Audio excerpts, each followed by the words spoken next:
রোজা অবস্থায় যদি মাত্র 1 ফোঁটা পিরিয়ডের রক্ত দেখা যায় তাহলে কি রোজা ভেঙে যাবে? সেই অবস্থায় কি নামাজ পড়া যাবে?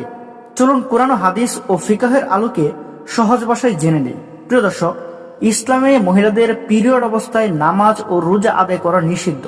হাদিসে এসেছে হযরত আয়েশা রাদিয়াল্লাহু আনহা বলেন, মহিলারা পিরিয়ড অবস্থায় নামাজ পড়তেন না এবং রোজা রাখতেন না। সহিহ বুখারী ও মুসলিম। অর্থাৎ পিরিয়ড শুরু হলেই রোজা ভেঙে যাবে, তা যত সামান্যই হোক। এখন অনেকে প্রশ্ন করেন, 1 ফোঁটা রক্ত এলেও কি রোজা ভাঙবে? দেখুন, সেই বিষয়ে বলা যায়, যদি নিশ্চিতভাবে বোঝা যায় এটি পিরিয়ডের রক্ত, তাহলে রোজা সঙ্গে সঙ্গে ভেঙে যাবে। ওই দিনের রোজা পরে কাজা করতে হবে, নামাজ পড়া যাবে না। কারণ শরীয়তে হায়েজ শুরু হওয়ার জন্য বেশি রক্ত হওয়া শর্ত নয়। 1 ফোঁটাও যদি হায়েজের অংশ হয় তাহলে তা হায়েজ হিসাবে গণ্য হবে। অনেক সময় দেখা যায় 1 ফোঁটা হালকা দাগ, পরে আর কিছু আসে না, অথবা স্বাভাবিক সময়ের আগে হালকা দাগ।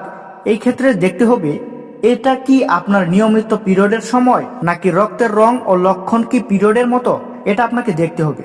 যদি নিশ্চিত না হন তাহলে সেটা ইস্তিহাজা মানে রোগজনিত রক্ত হতে পারে। সেক্ষেত্রে রোজা ভাঙবে না, নামাজও পড়া যাবে। আর এক্ষেত্রে নামাজের বিধান হচ্ছে, পিরিয়ড শুরু হলে নামাজ পড়া যাবে না, পড়লে সহি হবে না, পরে কাজাও নেই। কিন্তু রোজা রাখতে না পারলে পরে শুধু কাজা করতে হবে, কাফারা নেই। বোনেরা নিজের পিরিয়ডের নিয়মিত সময়, রং ও লক্ষণ ভালোভাবে জানুন।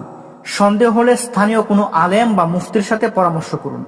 অযথা দ্বিধায় থাকবেন না। তো আশা করছি আপনাদের সবাইকে বোঝাতে পেরেছি।